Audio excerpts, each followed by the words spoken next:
First of all, I love it. Quick question, though. Am I panicked about the fire, or am I being brave for everyone else? The fire. It's a fire sale.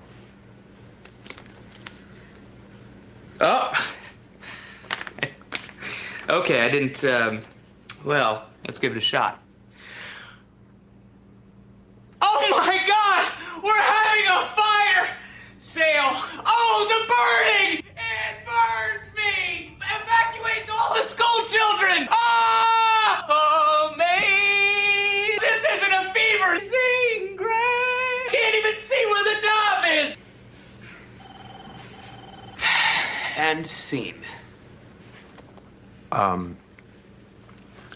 Would you like to try that a little simpler, maybe? No. TBTL. Guess what day it is? Guess what day it is? It's Friday. Gonna get down on Friday. Everybody's looking forward to the weekend. Sex, money, power, fire, choking, being dragged behind a speedboat. It's all the same thing. Please refrain from scolding us for our approach. Our approach is legitimate. That was great. That was good. You went for it. I appreciate that. What's that drop that's like, you're doing a good job, sweetie. What you do is so important. Sweetie, have a good show. What you do is so important. Well, all right. Hello, good morning, and welcome everyone to a Friday edition of TBTL. Show just might be too beautiful to live. Got to do it again right now. We sure do. My name is Luke Burbank. I am your host. If you want to talk, I've got 2 ears, and they're tuned to the listening station. Coming to you for the final day from my actual parents' actual basement. Hey, Mom! The meatloaf! We want it now! It's interesting. We've been down here now so long that I think I'm going to miss this place. I'm going to miss this bric-a-brac when we're not here. But we are here today because it is the final day of the TBTL-a-Thon. That cash could really get me out of a couple of jams. The one time out of the year where we remind you all that this is 100% listener-supported imaginary radio. And if you have a chance and you're so inclined, we would love it if you toddled over to tbtl.net and helped support us with a financial donation. It's been going great this week, but of course, it can always go a little better. And we're really counting on having a kind of strong Friday here to get us to where we're trying to be in terms of being able to do this for our real, actual jobs. We've only done it 3,983 times so far. Let the fun begin. So it feels like we're really kind of settling into a groove here. Oh, by the way, one of the fun things on the TBTL-a-Thon week is that we take phone calls. Ahoy, ahoy. We've been getting calls from all over the world. We had a call from Switzerland yesterday, or as I like to call it, Sweden. We've had people both old and young. We pray to the callers both old and young. Anyway, we'd like to hear from you. It's 206-414-TBTL, 206-414-8285. We've also got some top stories, including a full download on the Threads app. It's called the internet, and it's a fresh new way to check out sites, buy clothing, and surf music. We were doing two important things yesterday at the Airbnb. One was monitoring how the fundraising is going, which, see previous comments, it's going fine, but again, we could really use your help today. And the other thing was everybody comparing notes on how it's going on Threads, the so-called Twitter killer. So we will update everybody on that. And also, if you got up this morning wondering, what does Twix actually mean, the name of the candy? Now that's interesting. We will finally explain that for you. And we'll talk to this guy, longest-running Cobra of the show, maybe best known for his depictions of the tall ships. He's here to chomp, grumble, and kiss squeak. And he's high off of being called, I think, hunky in the comment section during a recent Zoom thing we did. The weenie bikini, the ding-a-ling sling, the grape smuggler, the Miami meat tent, the Andrew Walsh. He's joining me right now. Good morning, my friend. Good morning, Luke. I'm not going to waste anybody's time here. We have a guest on the show today. They are visible on the YouTube stream. Yes, they exist. There is one thing everybody is saying on the YouTube stream right now, which is this guest's name. They do not care about me. I hate to say this, Luke. I do not think they care much about you today either. So understandable. I will You're like the coolest person I've ever met. You mean Genevieve has?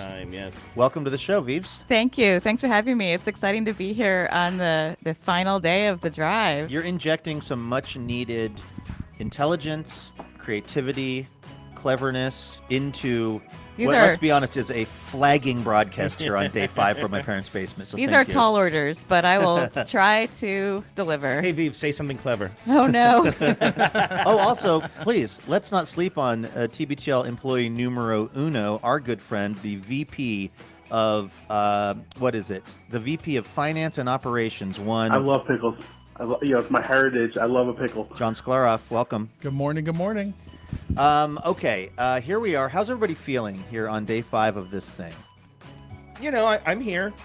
No, I'm just joking. I'm feeling great. It's been I'm just joking with the negative energy there. No, it is. I was very tired yesterday.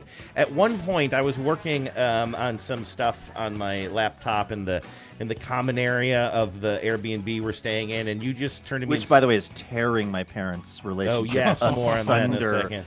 I mean, it's tense up there. And you just turned to me and said, "Did you just say you're exhausted?" And I said, "I guess I did." I do a lot of talking to myself. That's one thing that I'm realizing on this trip, because John keeps talking to himself too, and then calling it pulling an Andrew. So apparently I talk to myself all the time, and without even realizing it, I guess at some point yesterday I just said, "I'm so exhausted." Do you remember this? Because you called me out on it, and I don't remember vocalizing that. I hope it didn't feel like I was calling you out. I did remember when you said that, and I sort of was just trying to check in with you and see how you were doing. Well, it's a weird thing for a friend to send out into the universe. I feel like I was setting you up to say, "Oh, how's my buddy doing?" No, I don't think you would do that intentionally. But you and John both do tend to kind of narrate kind of what you're doing. But it's only because you both are doing all of the hard work associated with the TBTL-a-Thon. I really mean that. Like, we get back to the Airbnb. Both of you just go right to work on your laptops. Both of you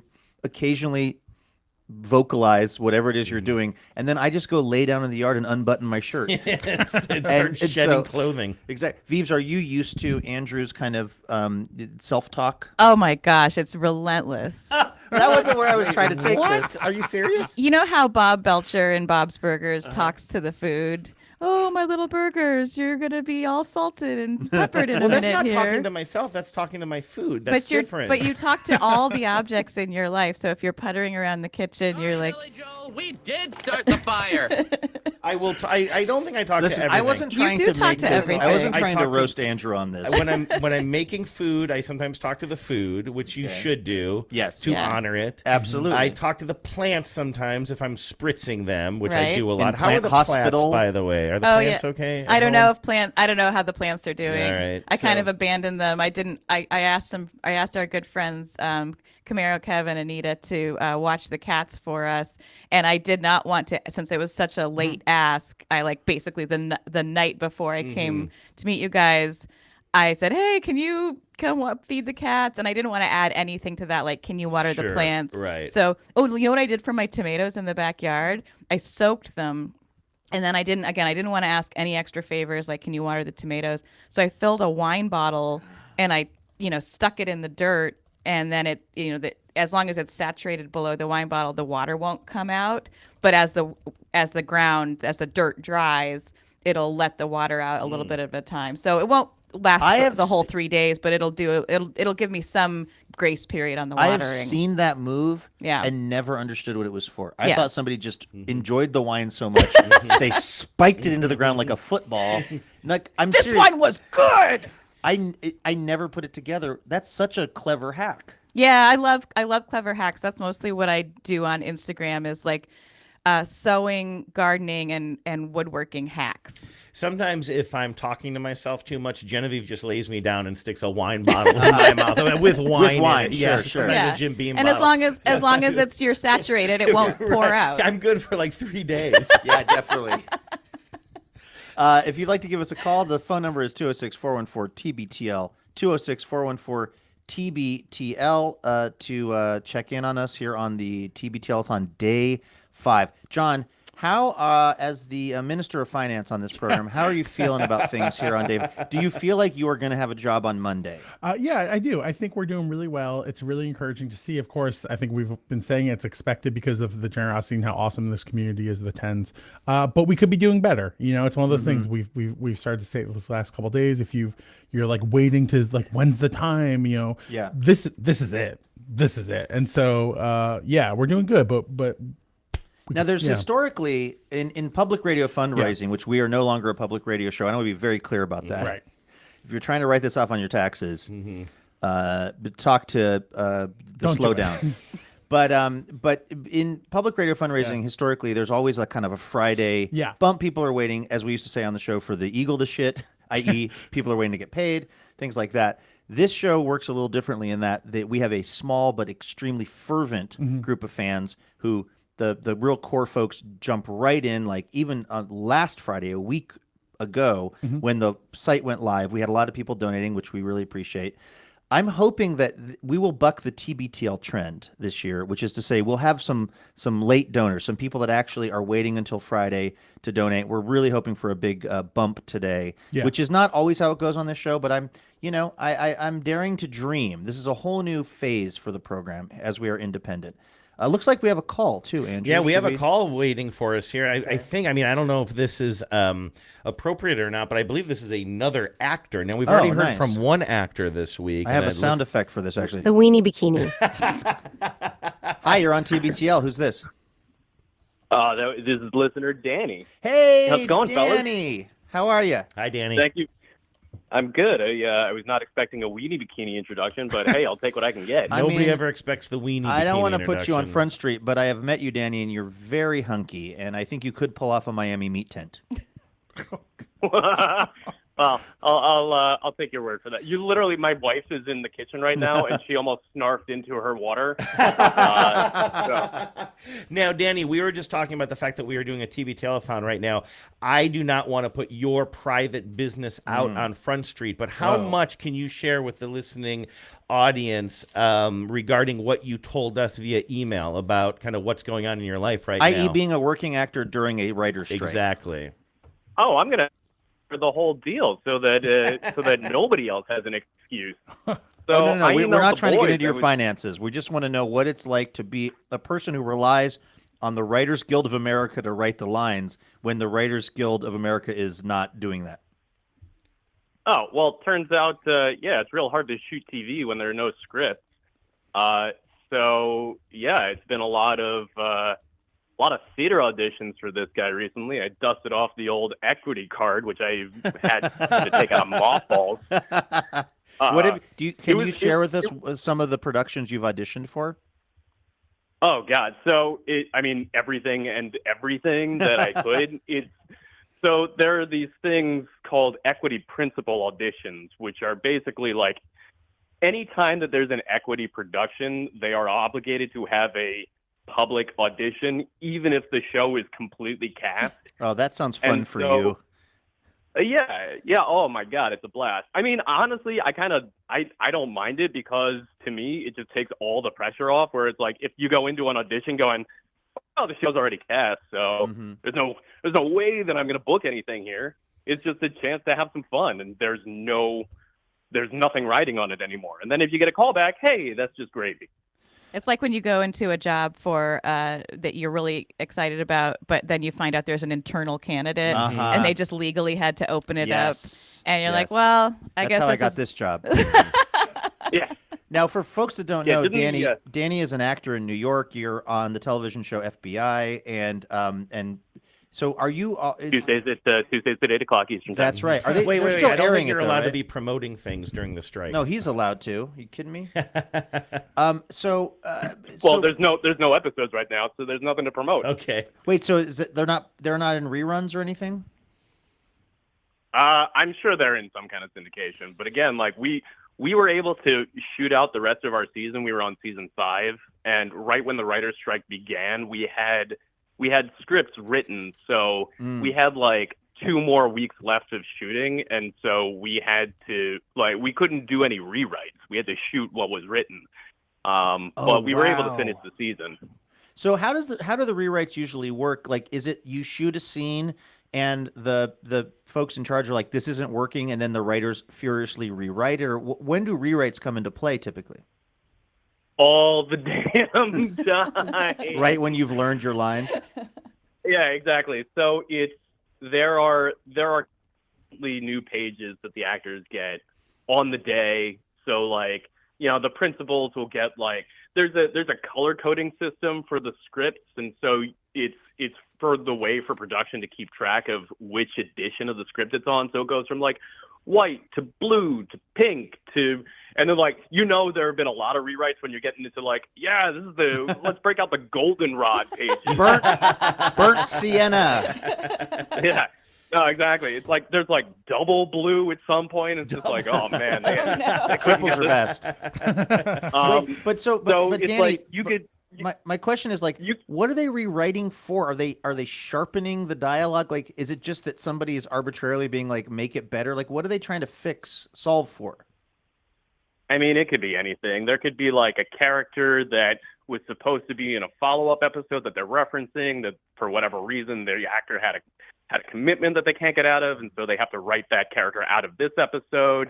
That some of the producers can just decide that the dialogue isn't punchy enough, or that they need to throw in a joke or something. Like, it could be anything. Got it. And so it's like you always have the actors, and it's you get your original copy of the script when, you know, so you're looking at it, you get the script in advance, you do your table read, and then by the time you're shooting the day, the script can be completely different.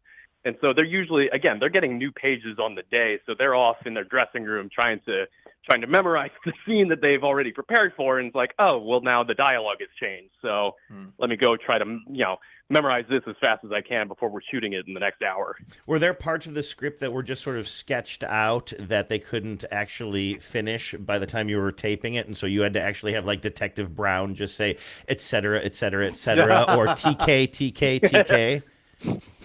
Yeah. It's just Jeremy's sister just saying bolo 30 times in the job. Rutabaga. TBD. Bolo. Or, and anyway, I guess I solved it. Yeah. And that's why we're called the FBI. You can't go wrong with that. Do you know, Danny, this might have come up in on the show or just in you and I talking in real life, but like one of my first star sightings when I moved to LA was Jeremy Sisto. Oh my God. Lucky you. I was pumped. What? I think he might have been in 6 Feet Under. Yeah, he was her brother. Yeah, I was in a big 6 Feet Under phase at the time, and I went into the bathroom at a bar called Akbar in LA, and Jeremy Sisto came out, and I was like, it's happening. I am living in La La Land. I am seeing Jeremy Sisto. Jeremy is such a cool guy. He's like the sweetest, humblest dude in the world. I love him to death. That's awesome. Like all the principals on the show. Like it's very rare that you get on a studio show and like there's not a smelly kid in the whole cast. It's like everybody there is just so genuine and sweet. Danny, are you worried that if there's not a smelly kid in the class that you might be the smelly kid? That's what I've learned. Yeah, I mean there is that. It's like there's the saying at the poker table where it's if you can't spot the jump in the first 5 minutes. Luckily, I'm like one of 25 people that just populate the room, so there's plenty of us that are just like nameless faces. Well, you're not nameless to us. Every time I'm watching the show, I'm looking for you. I'm scanning the room when Sisto calls a bolo, and I see you, Danny. How's the boat, by the way? Oh my God, the boat is amazing. Okay, good. So you haven't had to sell it yet due to the strike, right? Well, it's not my boat. I just work on other people's boat. Oh, okay. So okay. So first off, Genevieve, it's so much fun to talk to you. I've talked to these bozos plenty, but Wow, it's so great to okay. sitting there. So I have other things I could be doing. I just want all the listeners to know that I have other things I could be doing. But I'm calling out a this. bolo for my self-esteem. Well, Danny, I actually, if you have anything you want to ask me, you can ask me anything. But I actually wanted to ask you something, which was, I think you had another listener who's an actor, Max maybe, who mentioned he was doing a play earlier this week. And I wondered if like the big winners from the writer's strike is the theater community. Like, are they the ones coming out with like a ton of working actors who are looking for work? So it's crazy. Ever since the pandemic, I mean, it's been like live theater has always been it's been like theater's never going anywhere, but it's, there's less of a demand these days on live theater. And after the pandemic, I mean, it really did take a hit. So it is exciting for doofuses like me to be like, oh, I can't shoot TV. Let me go try to be on stage. That was a dead... Oh my gosh, is that your monologue? It's so good. That was a dead-on Andrew impression. It was so great to hear from Max too, because I feel like Max and I, in my brain, are like intrinsically linked at the hip because we met each other at the get together in Brooklyn, and that's how. Max was like, it was just a little huddle of us talking after the show, and Max was like, "Yeah, I just shot an episode of FBI," and I was already in my cups, and I was like, "FBI!"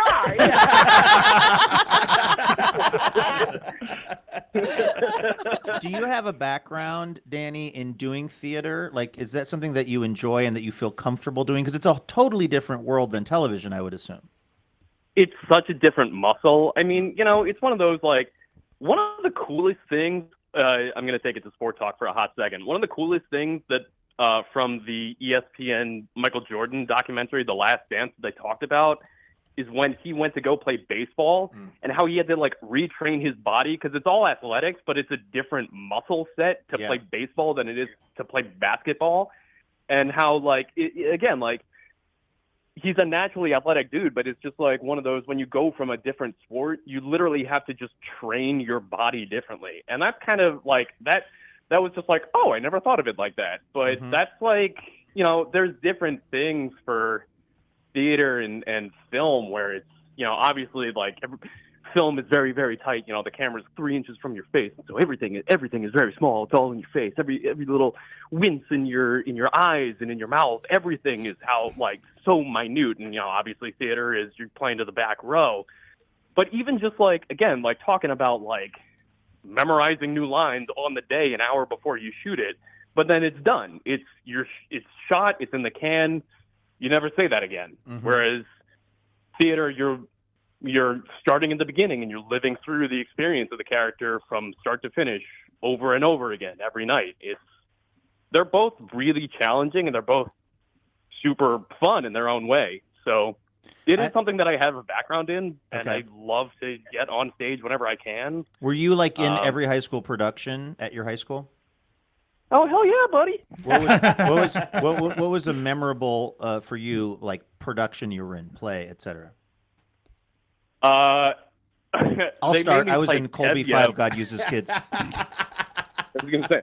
So in my 8th grade play, I played Tevye from Fiddler on the Roof. To Laser Wolf, to Tevye, to Seidel, my daughter, my wife.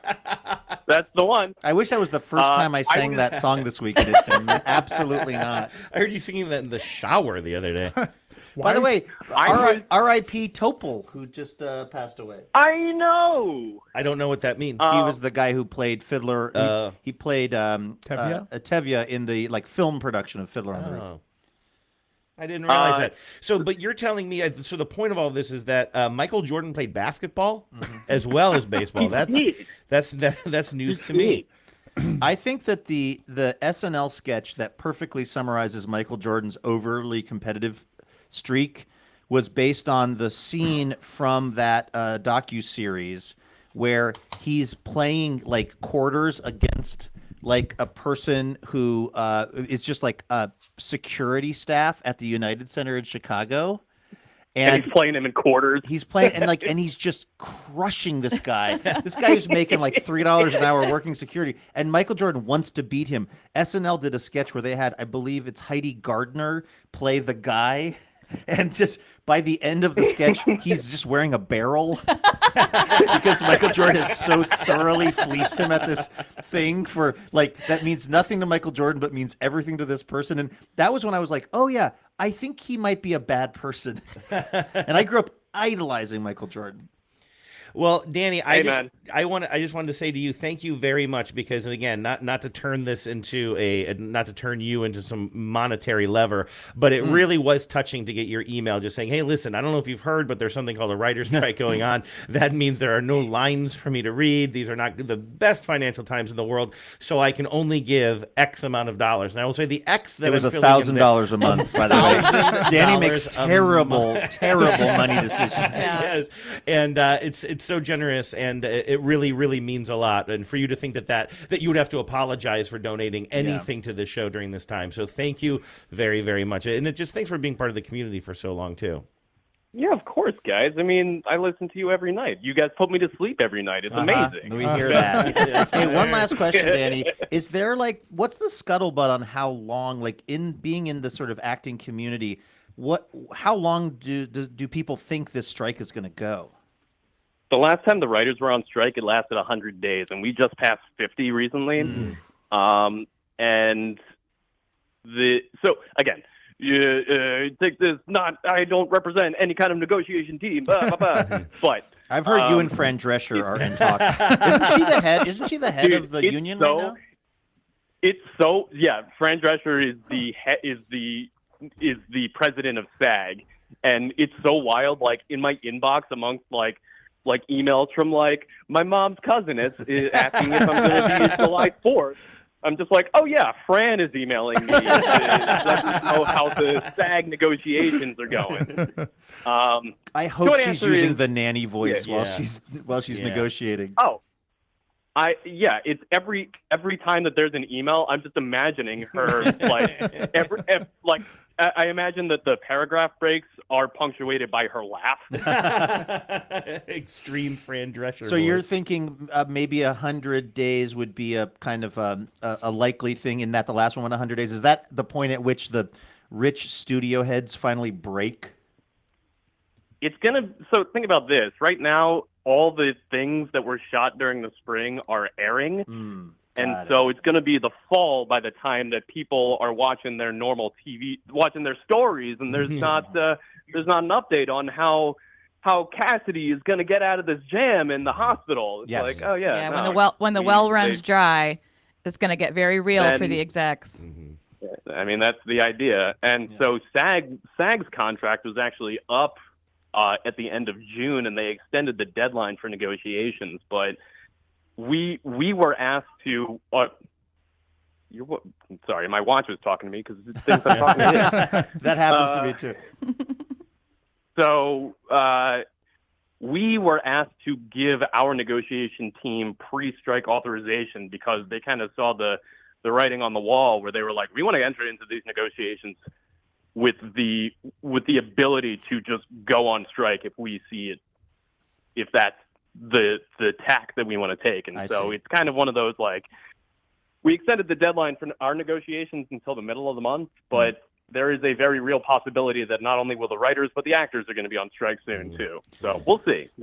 Well, we're wishing you really good luck with that, Danny. And obviously, I think some of the signs that I saw the WGA members carrying were "You're welcome for this Tesla."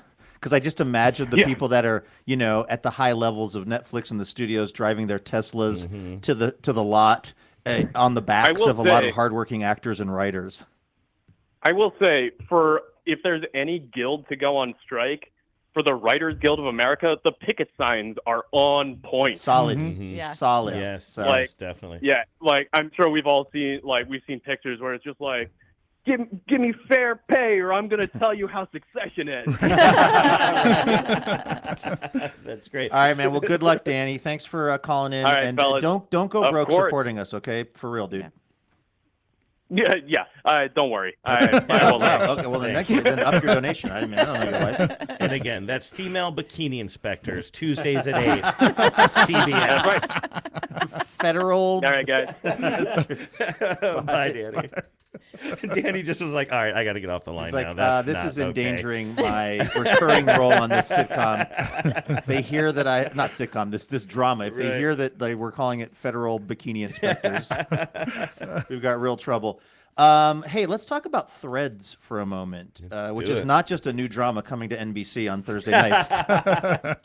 It does sound like a thing that It really Meghan does. Markle was in. What was Yep, she in? Suits. Suits. Okay. So very close. And then wasn't there a Daniel Day-Lewis movie called Thread or Threads? The something thread. The infinite thread. That was the initial name of APM on demand. I believe. I mean, literally, I believe we were on something called Infinite Guest. Yeah. Wasn't that like a that's a P.T. Anderson film? I believe It is. Yeah. We saw it in the theater, I believe. Yeah. See, I didn't. That was a Phantom The Thread. Phantom It was Thread. supposed to be his mic drop, right? He was supposed to do this movie and then not act anymore. Daniel Day-Lewis. Yeah, that was the plan. I thought. I don't Was know if that he a stuck to miss, it. by the way? Because I feel like There Will Be Blood, which is a collaboration of those two people, that really permeated the culture in a certain way. And I don't feel like we talk about Phantom Thread. Yeah, very I think much. I do not think it did super well in theaters. I actually it's an intense movie. I can conditionally recommend it to people who like that kind of sort of, it's slow, it's intense. I thought it was good. I'm not a huge fan of There Will Be Blood. Yeah, me too. You know, it kind of, I mean, I'm not surprised that Andrew doesn't like that movie. It was too scenery chewy for me. I know that's Daniel Day-Lewis's kind of whole thing, but my God, that movie seemed interminable. It seemed like it was very long. You got it right the first time. First thought, best thought. and just so over the top. Like, I know that the I Drink Your Milkshake thing is iconic now, but I did not like that scene at all. I was just like, come on, I have places to be. And guess what? I don't have even places to be. His performance in Phantom Thread is much more restrained and intense. It's everything he does is intense. I don't think he has another gear. But it's a really interesting but quieter and more introspective story. And the female lead is extremely good. And he sews clothing. He's a master tailor and fashion designer essentially for these upper crust women. And by the way, for the role, Daniel Day-Lewis did work at an H&M for over 4 days. He was like, what would most closely approximate this character's experience? I know, Fast fashion. Fast fashion. Exactly. I enjoyed the He film. apprenticed at Shein. By the way, just learned that's how you say it. I was calling it Shine. I called it Shine for a year until someone finally. My daughter led me astray, but I heard on the Marketplace God Morning bless her, Report corrected me. yesterday, they were like, they were saying Shein, and I was like, well, they probably researched it. What do we think? I know we want to talk about the social media app Threads, but what do we think the best Paul Thomas Anderson movie is?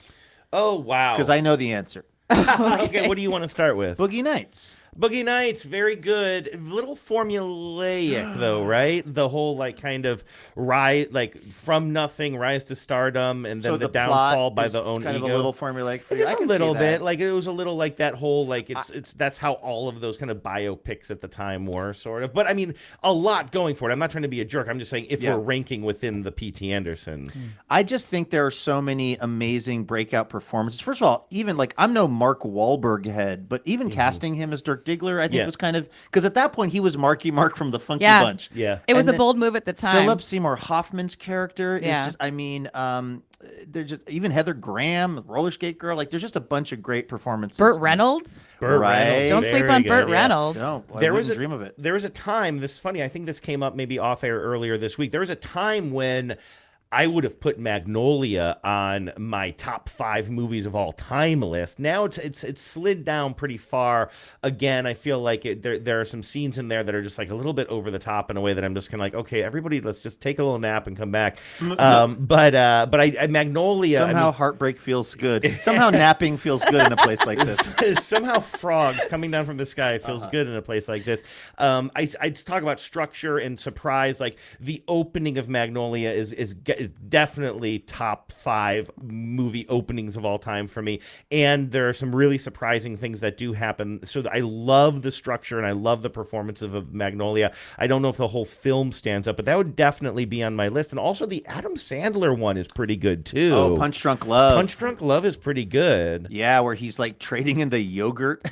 The yogurt UPCs. I used to have a teacher when I went to Pillar of Fire Christian School for preschool. I probably told the story before, but I had a teacher. Her name was Mrs. Foreigner, which is not just a hot band that recently played a Porsche dealership owner's location that I went to. They literally hired the band Foreigner to play for like 200 people. I was hoping they hired a cover band named Mrs. Foreigner. Mrs. Foreigner was my teacher, and somehow there was this thing that we were told, which was she needed to collect UPC, whatever. Right. Somehow this was related to her, I'm not kidding, diabetes checkup. So we would like wash out our yogurt containers. We were all cutting out these, giving her UPC symbols all the time so she could get her diabetes medicine. It was a different time in 1983. Really yeah, you know. Is our healthcare system better or worse since then? Oh, she had the Cadillac. She had the Cadillac plan too. Yeah, there were a lot of that. There was a time in American consumer life where we were cutting out UPC codes for a lot of different things. Like I don't remember what it was. It wasn't to get diabetes medication, but it was like to get some perk or something. So yeah, that was that felt very real to have that be part of that movie. One of the first radio stories I got to do was about this kid, and he was from the Seattle area. Again, I think we just talked about this like recently on the show, but there was a Pepsi commercial where you could get these like Pepsi points. And it was like, this kid's having a great day. He's got this like sunglasses, 200 Pepsi points, Pepsi leather jacket, 500 points. And then this Harrier jump jet lands in his yard, and it says like 1,000,000 Pepsi points. And this kid figured out you could buy 1,000,000 Pepsi points for like $10,000. And he went out and raised the money and bought 1,000,000 Pepsi points and was like, where's my jet? Do you know that And Pepsi settled with him. They did not give him the jet, but they settled with him for some amount of money. I came across that original commercial somewhere recently. I don't know if it was one of my own VHS tapes that I've been combing through from the 90s that I found at a garage sale, or maybe it was, I don't know. I think maybe I found something online that was, Genevieve, was it not? We should tell the guys, if we really want to impress them, what we were watching. I don't know if you'll remember this. I believe the night before I left on this adventure, we dialed up a bowling championship from 1983. Who do you think you are? I want to say I am. Yes, exactly. And that had the commercials in it still too, right? And they showed this one bowler. You know, like I was going to say all the bowlers sort of look like sad sacks. That's not true. There was a hottie boom body that you were quite into, right? Yeah, there was one guy who was very cute. Yeah. But this guy, you're talking about Mark, I think it's Mark Roth. Yeah. Mark Roth. And Mark the Dragon Roth. And then underneath his name, when they show him getting ready to roll, and they, Mark Roth, and instead of being like 4-time champion of blah, blah, blah, it just says, Mark Roth, married and no children. Married, no kids. Mark Roth, confirmed bachelor. What? Why is that relevant? Why is this relevant? I think that might have been anyway where I had seen that that commercial in the wild. I was like, oh my God, you saw the Harrier jet. That's what it's called, right? A Harrier jet? Harrier jump jet. I saw the Harrier jet. I'm just like, oh man, this is just the beginning of the story. Do you know where I interviewed that guy who had got the Pepsi points? The Red Robin at Northgate Mall, the old one. Oh, yeah. Red Robin, famously not available in the Midwest. I'm just trying to amp up our listeners. The most controversial thing that I've said this week is apparently that when I thought that Red Robin was local to the Northwest, this is mainly what's driving donations, is people trying to get at us to clarify that they grew up near a Red Robin. I'll tell you what, if you grew up near a Red Robin, please donate at least at the $6 a month level. That's all we ask. Donate at the throw your phone level over the proximity. Wow, the Mark Roth. Yeah, Genevieve took a photo of it, and I'm showing Luke right here. That's amazing. That might be the show pick today, in fact. Okay, back to Threads. Can we talk for a moment about this?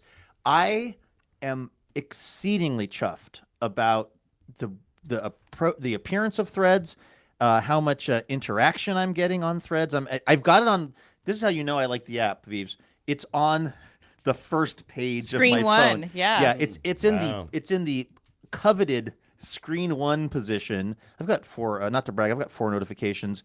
This thing is just absolutely delighting me. Yes, it's me too. And I never I told you this yesterday. I never really liked Twitter. It always gave me a bad feeling.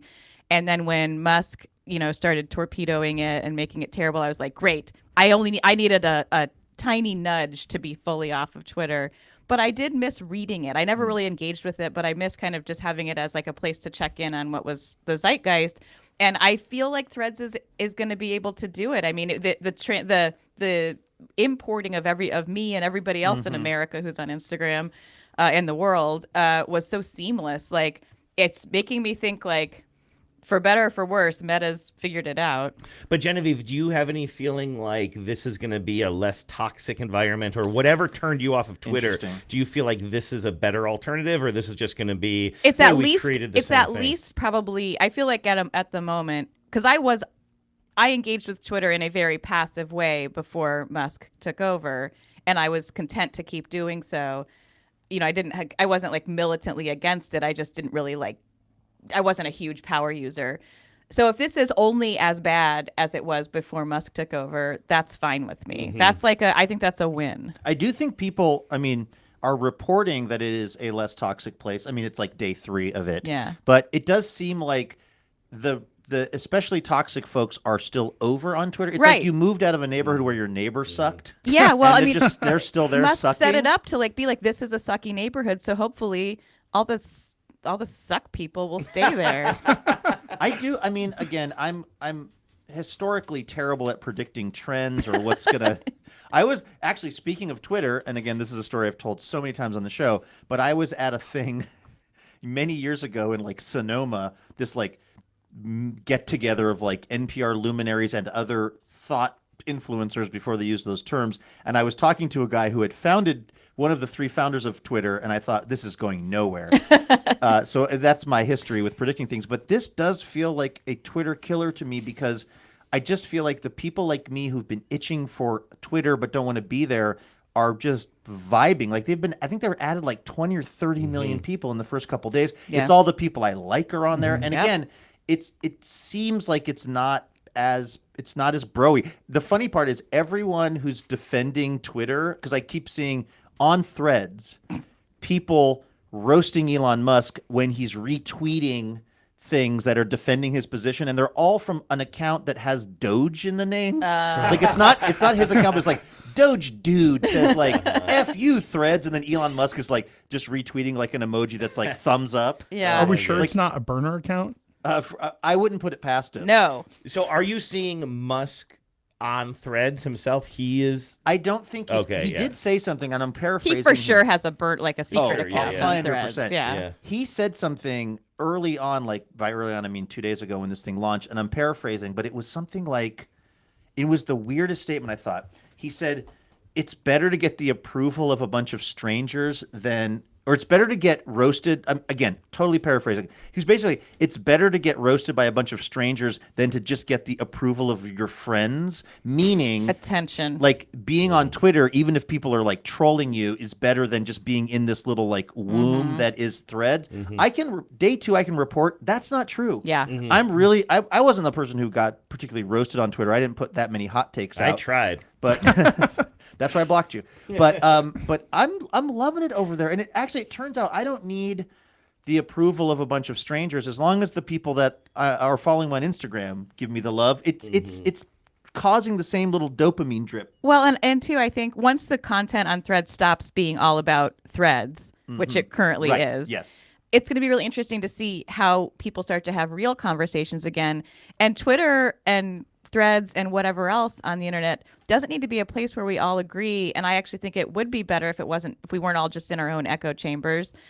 I love disagreement, but it's like, can we all grow up a little bit? Maybe this is our moment to transition from like internet adolescence to internet young adulthood, where we can have disagreements and discussions that remain at least in good faith and civil, and we can kind of weed out and reject and collectively say, if you're going to be a troll, if you're going to, argue in bad faith, if you're going to argue in racist ways and be just a disgusting animal, like we reject you from this community, but like we can still have disagreements. Right. Genevieve, if we're going from childhood to young adolescence in the internet, does that mean it's the internet's bar mitzvah coming up soon? Is that what yes, and that's why we need you to donate to TBTL right now. That's right. That's right. Didn't you say there are certain monetary values that are attached to numbers for bar bar mitzvah gifts?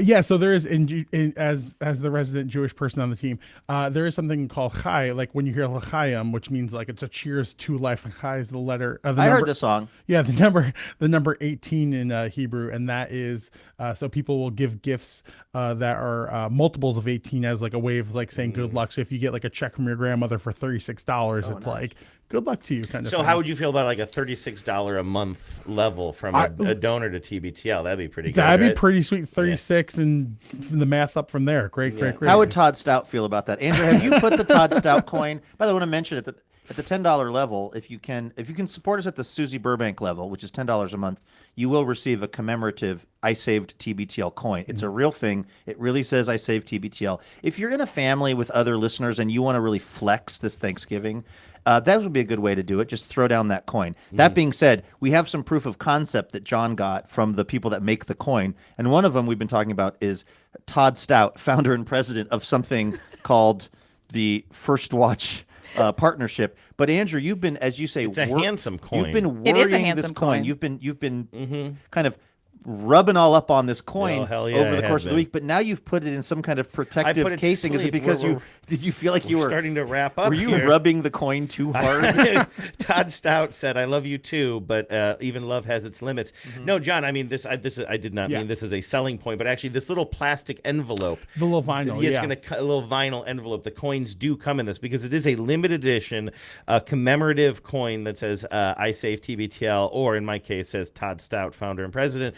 And so yeah, I just discovered this over by John's desk. I just grabbed this little plastic thing. I put Todd Stout to sleep for right now, but it is worth saying, and I'm not trying to do a hard sell here, and we can go back to talking If about there's a day for hard selling, it's arrived, my friend. But yeah, so I don't. Maybe throughout the weekend we'll leave this coin available. Yeah, but after that, like yeah. it's literally like that's the whole point. Luke, you've been saying this. This coin was like specific to this moment in TBTL history. Yeah. I saved TBTL. That is the whole point of this drive. We think that we can keep going forward, but we need your help to do it. And so you should get a little coin that says, "I did this. I saved this thing that I love." Yeah, absolutely. And so this weekend is it, huh? Yeah, I think we'll see probably Sunday night. Maybe it gets turned off. Maybe Monday. Maybe Monday. Maybe this could be an Monday offline morning. conversation. I just want the listeners to know This that could have been an email. We're closing it down pretty soon. Speaking of mornings, really quick question to you guys. A question that I raised with Genevieve as we were driving here today, and we were flipping through the radio, and I heard, I think, "Staying Alive" by the Bee Gees, but it's still morning. What station were y'all rocking on the drive I was over? scrolling through, but like, do you think it's weird to listen to disco in the morning? Like, has anybody It ever feels done early. that? It doesn't seem like a morning sound to me. No, it seems like a late night, early morning. Maybe early morning. 3 in the morning at You Studio stayed up, 54, sure. maybe, Right. but like 9:30 in the morning to hear "Staying Alive," it just, and again, no judgment if you like that, but as the Simpsons once pointed out, like flying a kite at night is weird. I sort of feel like listening to disco in the morning is kind of the same vibe. But let me say this about "Staying Alive." Famously, that is the rhythm that you want to use if you're ever doing chest compression on somebody. Okay, Did I tell you about how I had to use that after y'all left Arizona? Did I ever tell you this After story? we all left Arizona. Remember when our van broke down? Yes, and I by do you all, remember I that. mean you and Yes. Kiki Lolo, I Yeah, guess. okay, yeah. So wait, no, you gave somebody the "Staying Alive" chest A pumps? dude got hit by a car. What? I What? happened upon him, and I did CPR on him. Wait. What? Yeah. I don't think we talked about While this I on was the show. guarding the Delica. I mean, I wasn't literally How guarding did we the not Delica. talk about this on the show? This I should have don't been know. a week of programming. It was wild. His leg was broken Oh, at a no. crazy angle. I remember. I knew this story. I knew that this had happened. Yeah. But yeah, it's. And I then had forgotten thankfully you- a nurse showed up and then took over. But for the first Wait, where were you in a parking lot or side of the road? I might have been near the Talking Stick Casino. I can't. I cannot confirm or deny. Maybe this is why we didn't talk about it on the show. It's very possible. Uh-huh, I was on a. I was walking on a road not far from our hotel. And a guy had been hit by a car, and he was lying in the road, and he was in a really bad shape. And I was like, "What do you do?" And I did chest compression on him, and I thought of the song "Staying Alive" as I was doing it. And he was not doing great, and he I don't want to say he came back to life, but he was, when I left, the nurse was working on me, had a pulse, he was okay, but he was like not okay when I showed up. You saved his listeners, life. listeners, Yeah. And this listeners, is why we donate. You're not gonna donate to this hero sitting there. He Lifesaver. I saved consider myself a lifesaver. man's life, and you're not donating to this show. The point What are is- you That was doing? also during a drive. So what have you done during this drive? Yeah, Yeah, exactly. Sort of Yeah, it's a good match question. that level I of hit heroism. over 3 people driving. It's you win some, you lose some. Luke's been out back triaging the I give- squirrels. I that Take his a penny, dad is leave a killing. penny. Exactly, His dad's exactly. hitting the squirrels with a BB gun. Point and you're being, out staying there. alive does come in handy Yeah. sometimes All as right. the chest compressor thing. Is anybody curious about the meaning I of am. the term Twix? I mean, Yeah. I didn't wake up this morning wondering about this, but I saw a piece in the New York Post about it. It's funny too what gets recommended to you if you click on a story about Twix. You've been eating Toblerone all wrong. Chefs reveal sweet secret. Drink and eat these surprising foods to fend off If we memory have loss. time, can we do that? Can we get it onto the Toblerone? Yeah, story? 'Cause Yes, I that's do- actually probably more I interesting, love isn't it? Toblerone, but if I'm eating it wrong, I want to Okay. know. Andrew, might you Google that? Yeah. Hey, Gorgle, have I been eating Toblerone wrong? We also have a caller, just so you know. Other stories we would accept from this, other stories you might enjoy include King Charles' life-size bust made of chocolate unveiled ahead of coronation, and Americans spent more on legal cannabis in 2022 than chocolate, beer, report. I guess this is just searching for chocolate related. Are you on delish.com by any chance? I'm on whatever the New York Post is repurposing with the 5 people that still work Okay. there. So apparently Twix, I just assumed Twix was a catchy name for something. I guess somebody was on Twitter. A user by the name of Fuji was tweeting at the Twix Corporation and asking, "Is it true that Twix is short for twin biscuit sticks?" Twin biscuit sticks. Twix, You guys know famously that Triscuit, right, is electric biscuit. Oh, I learned that on the show. Oh, I didn't know that. Yeah, because it was powered. It's actually, I believe, from like Niagara Falls. The Triscuit factory was near there, and they were using like some kind of hydrological and electric powered electric biscuit. Twix said it is that is not 100% correct. It is not for twin biscuit sticks. Twix stands for twin sticks. Twin sticks. Oh, that makes sense. Twin sticks. Okay. All right. Anyway, let's get my mom down here. Yeah. That's a pretty good segment. Also, that I I'm did. on a Toblerone. You're eating Toblerone wrong article.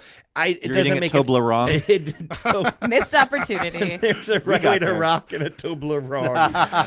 I do not understand what it's talking about, and I don't think it's worth getting into on the show, frankly. I'll tell you how I eat a Toblerone. Just bite each triangle off, Yeah, right? yeah, obviously, and or like break it off and then eat it. While you might think, this is from Insider, while you might think there is no wrong way of eating a Toblerone, whether it's nibbling at it, like Luke, funny that they shouted you out there, biting off a piece or inhaling it whole, there's certainly an easier way to break off those delicious triangles. I'm literally editing this on the fly because I don't like some of their passive voice. You've probably... Former Kent State writing advisor, Andrew Walsh, checking in.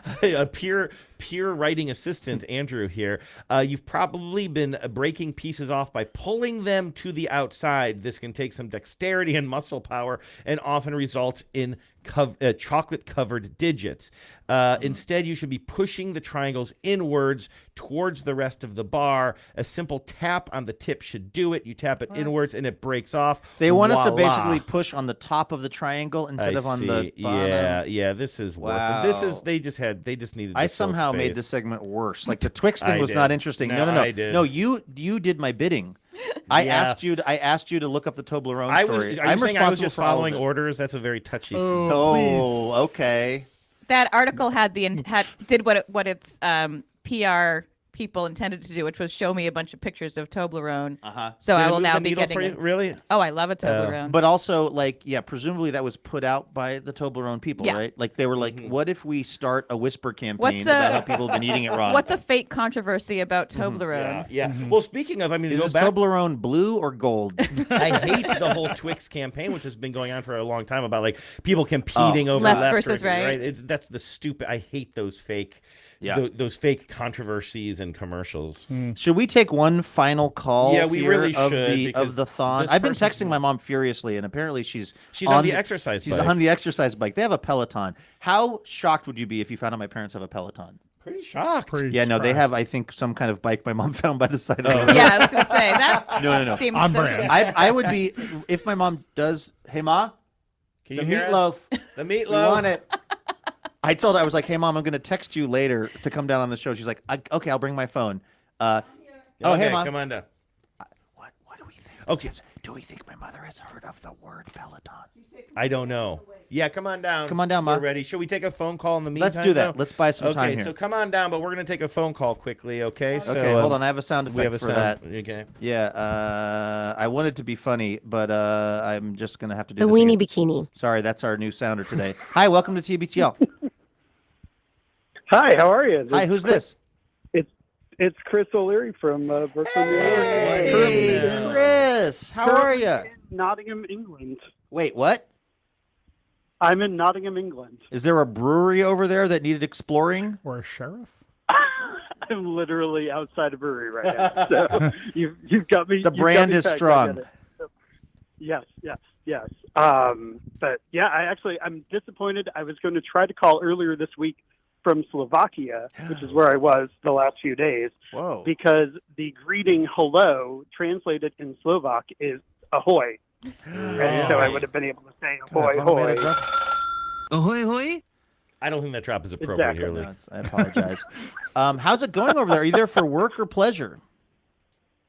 This is all pleasure. I took the 4th of July week off, which is what I was concerned about as much as you guys were in terms of getting Donations. Donation during a holiday week. Yeah, it's not going great. So- I'm going to be honest with you. Yeah, that's why we need. We don't know how we're going to pay donate. Genevieve. Here on Friday. So let's see. It's nighttime. It's I did nighttime. my where you are? part. It's like 8 o'clock there. Here. Okay, the Yeah. pleasant hour. Mm-hmm. What are you? How much and longer are then- you in Europe? I fly back on Sunday back to New York. So just here for 10 days and have been tracking the Thon as much as I can despite being overseas. And Have you met it's up with, been, with listener Paul, a.k.a. Saul? No, that was actually one thing I was like, so I mean, I've been all over the place, but it only came to me today. I'm like, that's right. There's at least a few tens within, 50 miles of me right now. Wow. So, yeah. Are you gonna? No I pressure, wish but I are you could. gonna be able to make it out for the 4,000th? Oh, absolutely. Nice. No, there was no question in my mind. Good, good. Nice. That's In fact, fantastic.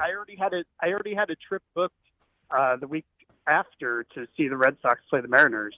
So I'm just extending the trip on the front end. A little bit. Excellent. And you're going to be one of those Yeah. fans who's rooting for the Red Sox in T-Mobile Park. Yeah.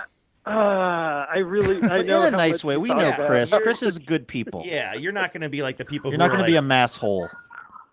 No, I'm from Rhode Island, so I also detest assholes. So.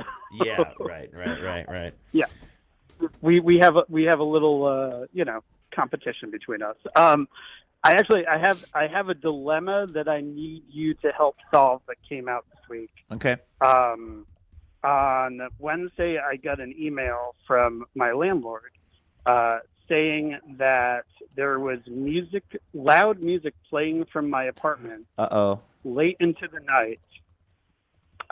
Apparently, my smart speaker started playing Oh, yeah. like on Monday, and was playing at loud volume for like 3 days. And I didn't know because no one told me. As soon as I went on to the A Word app, I'm not saying it Thank you. to not set off anyone. Yep. I saw that there was music playing, but I have no idea how it started playing. Did you see what song it was on? And it was playing a whole bunch. It was playing a whole Spotify playlist, I guess. What kind of genre are we talking about? Is it disco? Is it hardcore rap or more like Bone Thugs? What was it? It was more like emo and pop punk from the 2000s, from what I can gather. So like Amy Grant. Okay, got it. Sure. And I want to know if you have any advice on how to smooth things over with my neighbors. Oh man. Yeah. You got to bring home gifts. I feel like Can you bring home gifts from Europe? that's actually not a bad idea. Are you on decent terms? Like, are you friendly with your neighbors as it is? It's New York City. We're like I know them by name and like acknowledge them in the hallway, but that's the extent to which we have a relationship. Vives, do you have a thought on this as the resident intelligent person? I thought of something you could do because everyone likes to get revenge. So maybe you could like empower them to somehow disturb your sleep. Like at random hours for like you can give them like a 3-week window where they can log just, them into your app. app. They can just turn your app on whenever they want, whenever you're asleep. That's interesting. So that's interesting because one of them has on several occasions woken me up from sleep with his loud party. So that's the one. So this was already. This was actually payback. This is just payback. Yeah, you're good. Yeah, I have a. This actually makes me feel better now about. Yeah, at no, least actually, one of them. honestly, The one on the other side though, I feel really bad about. I'd turn it back on if I were you, if you can do that remotely. I have Apparently I can. a version of this, which is I didn't realize how loud Bubbles' meowing is. Oh, really? Like that you can hear it through various walls. Like I have this apartment in Portland, and Becca is often watching Bubbles, and she told me that her across the hall neighbor told her that when she's not there, they can hear. And I don't think they were saying it in like a upset way, but they were like, "We can hear the cat." Yeah. And I just thought like my apartment's on the corner like of the building. And I assumed that when I was gone, like no one was the wiser. And then I went to take the garbage out one time, and I was like, to take the garbage out of my building, I go all the way down to the far end of the hall, take a left, and go down another hall, and then we have one of those trash chutes. I had just put the trash in the trash chute, and I closed the door of that room, and I hear Bubbles' meowing echoing down the hallway to me. And I have left her there alone easily 1,000 times. Yeah. And she has been apparently annoying everybody on my floor of my building. So that answers the question, though, because Genevieve, didn't you tell me there used to be an urban legend that cats only meow around humans? Or that they I said there was, I don't know if this is an urban legend. I had heard or read somewhere that they only purr around humans. I had that wrong. I don't know if that's true or not. Oh, okay. Well, never mind. I know they don't just meow around humans. I mean, we had Theo towards the end.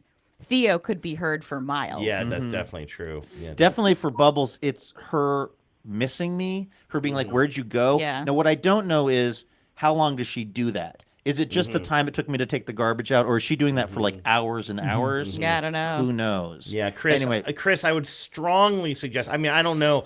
I do not know your neighbors, but have you considered giving them I saved TBTL coinage or a lunchbox? Or a lunchbox? How about 1 to 400 lunchboxes? I'll collect as many as I can at the 4,000. Yeah, you're not leaving with fewer than 10, O'Leary. You're gonna need to check your bags. All right, man. Well, listen, thanks for calling in and travel safe. Okay, we'll see you in Seattle. Oh, thanks so much, and congratulations on going independent. Thank you. We'll tell you how it goes by the end of today. We may or may not be here on Monday. That's all I'm saying. Safe travels. All right. Hey, Mom. Do you want me to swap out with Susie? Well, maybe we can share the mom mic. It's called the mom mic, Genevieve. Mom, can you come on over here real quick? People, there are basically 2 breakout stars of TBTL this week. Well, 3. John. By the way, John, people were really loving you on the comments. They haven't gotten to know me yet. Other than the anti-Yankee contingent. Right. Just come around here, Mom. Okay. Don't knock the lunchboxes over again if that's possible. Or do. It's fun. John, Genevieve, and my mom are all the breakout stars of this week. Hi, Mama. Hi, hon. Are you and Dad getting divorced? What's going on? Like, when you guys were arguing outside, it really reminded me of being like 12 years old. I felt a real anxiety around that. And it's my fault because I told you could go to the Airbnb where we're all vacating, although we technically have it rented for 1 more day. And you wanted to go, and Dad did not. Are you guys okay? Am I going to have to, am I going to get 2 Christmas presents? 1 from you, 1 from Dad? You're so funny. What's going on? Well, I think it's just the same old, same old. Oh, wait. And This is actually getting... this was meant as a joke, but you're getting real. Yeah. Like what I get jazzed about, my hubby does not get jazzed about. That's the way it is. And now Please donate now to get my mom a studio apartment where she can live her truth. Yeah. We'll get over it. Okay, good. No, guys, I feel though, Mom, that you and Dad at this point, you've been married 45 years. Yeah. I feel, and maybe this is not your experience, I think you guys have hit a real kind of understanding and sweet spot. I feel that you two are happier together than I've ever seen you. Would that be an accurate assessment? I think so. Although it's a daily thing. Yeah. It's a daily like. Even all these Why years are later? you so different than me? Yeah. And you would think after 45 years it'd be like, hello, this is the way it is. But and I see some progress in that. Yeah. But it's still You think you hard guys when are it gonna comes stay to certain together? things. Oh yeah. Okay. I mean, who wants me at this age? Oh, mother, you stop. I'll tell you what. People lining Literally up, everybody People watching. are lining up in Oh the my comment section. gosh. Mom, I want you and Dad to stay together, but I'm telling you, you have options. I mean, just from the tens, very Okay. popular. Now, if I were like, if your dad died tomorrow, Okay, let's not. I get- would not. No, I'm not going to say I would not be unhappy, but I would. I would not look for another guy to marry. Partner, yeah. Not at all. Not even I Kurt would Vasallo. be- Try to track him down. Can imagine he must look really old now. Can you know- tell, Mom? Can you tell the story really quickly as we're wrapping things up this week? We have 1 minute. Can you tell the story of Nervous Nelly when you were server at Kurt Vasallo's dad's mafia restaurant? Yeah, I have something to show everybody, but I'll wait what? on that. You brought notes? No, they're not notes, okay? But Wait, what do you I was, have? when you were talking about like, you could even stay the night there at the Oh, B&B, which is right on the right before the bridge to Bainbridge Island. Yeah, yeah. So I go on Craigslist as I do every weekend, looking for rummage sales, garage sales, and they are having the biggest rotary rummage sale in Bainbridge Island tomorrow. Well, it's perfect. Hello, it's a yeah. perfect crime. Yeah. You should But go. your But you could dad, also just your drive- dad won't care about that. Okay. But Mom, this is the reason I really have to go. So I printed the address and I forgot to hit one copy. Oh, So I got no. like 14 colored copies Well, I would. from the I, printer. I need like 13 of those, so that's actually perfect. That works out. What you staple them together. So let's see. 63rd annual Bainbridge Island Rotary Auction and Rummage Sale. Let's see. We've got. Looks like they've got coffee makers. They've got furs. Yeah, I know, which is really funny. Mom, can you tell the story of when you were a waitress at a restaurant in Philadelphia that you are pretty sure was a bunch of mafiosos, and that you I had guess. to bring them their drinks? Yeah. Okay. Well, I was dating this guy, Kurt Vasallo, this Italian guy. I was in with the whole family. So I was working for they had a deli, Vasallo's Deli, and then they opened a little like luncheonette for pizza steaks, pizza, things like that. So I got the job of being one of the waitresses. That's what we called them back then, waitresses. They Sure. still do that? Yeah, I think so. So, yeah, but I was full into this relationship with Kurt. Like we were like looking toward marriage, the whole 9 yards. But I was only 16, 17, something like that. And his That's uncles. not my biological father, is it? No. There was a period You'd have of Italian time, in there. There was a period of time where I thought Kurt Vasallo was my biological father. I'm not kidding. Like probably between age like 5 and 8. I was like, I think it's that guy, Kurt Vasallo. No, definitely not. Okay. But I love the guy. But to tell you the truth, I loved his Irish mother even more.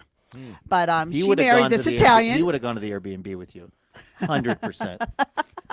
Maybe, but anyway, so I was working as a waitress in their little deli, their extension luncheonette place, and but Kurt's father and his uncles were so scary.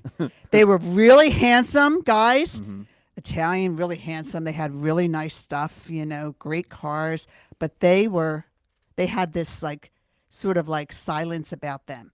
So when I was working there, I would bring them more coffee or whatever, and they would be talking like hush hush talk. And then when I would get there, they would all like completely stop talking. And I'd give them their drinks. There was no alcohol, so I would just give them their coffee or their soda or something.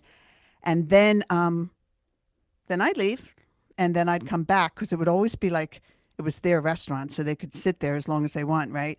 It would be Kurt's father and 3 of his uncles. Mario or Mario. Luigi. Yeah. Those kind of names. Sure. So I was starting to get nervous because I knew something was going on. And so I would every Friday and Saturday night, I think I worked, or Friday, Saturday, Sunday, I don't know. And it was getting more and more tense. So I would bring them their drinks And then Kurt's dad, he was just mean sometimes. And he would, hopefully he is long gone. He won't ever listen to He's this. actually a donor. Alfonso was his name. Mm-hmm. Anyway, We'd like to thank Alfonso. Vassallo. We'd like to thank dazzling donor Alfonso Vassallo. But anyway, he would like say, "Thanks, Nellie." And that was like a nickname for me because he would call me Nervous Nellie. And I hated that because Okay. he was the one making me nervous. Sorry, I didn't mean to bring up a painful memory, Mom, but Yeah. I wanted to drive home to the listeners. We need the donations so my mom can go into the witness protection program and also go to this Rotary Club rummage sale. That rummage sale sounds amazing. This actually by does the look way. really fun, Mom. Yeah, but I didn't want like 14 pages, especially colored Well, copies. but you know the good news, Mom, is that they're not. It's I not forgot like to hit one. It's not that you printed the same page over and over again. What you really have is a cool, like combination of what they got. You have every. I mean, I want to go to this. I need a door for the house that I'm working on. Like at least you didn't print the same page 20 times. Anyway. Right, but it was just a joke. Like, Yeah. I really got to go to this sale to Yeah, you save do. some money because I got all these colored copies that I didn't need. Well, But, Mama, yeah, I but just yeah. want to say I love you so much, and I really Thank you, appreciate Luke. you and Dad letting us hang out down here in the Yeah. basement. Like I said to John and Andrew, like maybe we can do the show from my parents' basement, and then they were like, "Well, do you need to ask them?" And I was like, "I know they're just going to be like fine with it." And sure enough, I asked you, and you guys were both just like so gracious Oh and yeah, sweet. and your dad said he loves seeing you so much. Oh, yeah. You know, like he really felt that way at the the house in Did Kelsey Kurt say too, that? Oh, Walt? Oh, yeah. He's cool, too. No, but And of course, thank you for letting us have a truck drop off three Yes, maybe- pallets. maybe full most of critically. Maybe he's not as TBTL happy about lunchboxes. that. No. Yeah, we'll get that out before the 4,000th episode. But Mom, Yeah, I love that's you so fine. much, and Thanks, Luke. again, you're the breakout star of TBTL. Get Dad upstairs while the comments are still cycling on YouTube, and you can show him how much people love you.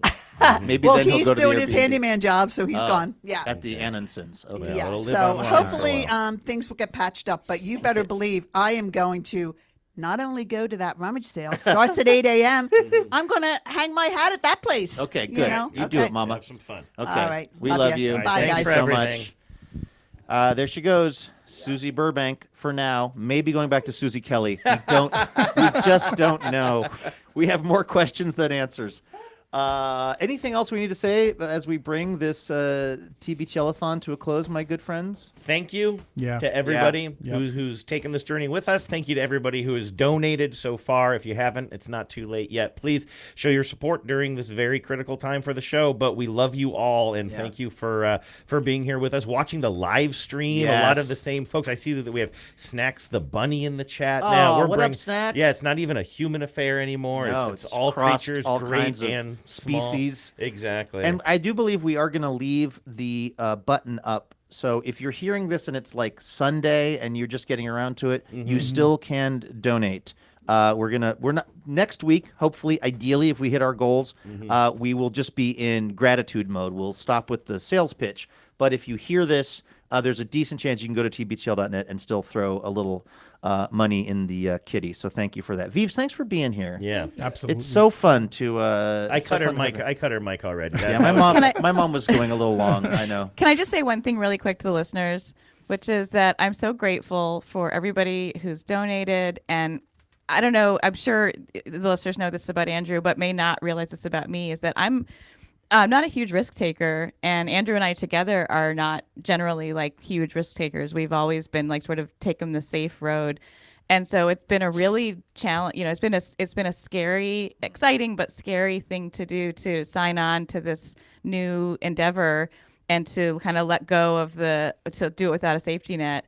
So it really means everything, to us, as a family, for the Tens to support this show and for it to be meaningful enough for people to support it. And I'm grateful to everybody who's donated. And if you haven't and you have the means, I just personally want to say I hope you'll consider giving, because it really does mean a lot to all of our families. Yeah. Thanks, Faith. Yeah. And also, I mean, As always, well said, Genevieve. Thank you. I mean, really, I'm going to donate. And I think that a lot of people do know, of course, not to get into our family finances too much, but Genevieve, of course, does have a job, but she is terrible at it. Yeah. And we never know how long she It's will have day to that. day. So it's always day to day Yeah. with her. So it's really important that I remain the breadwinner. Sorry. For example, I can't even say I it should without laughing. really be doing my job But right now.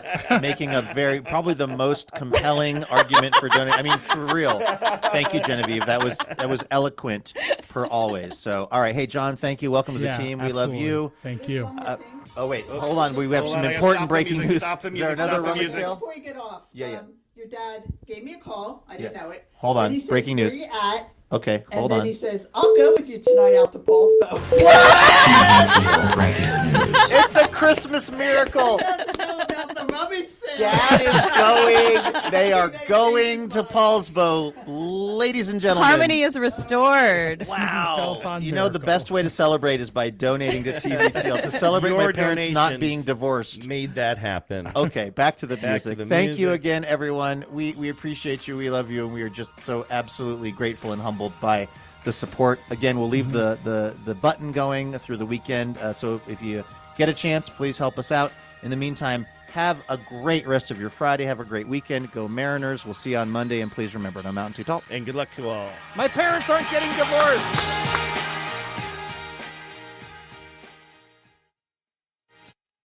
I love candy for dinner. What about you? Power out.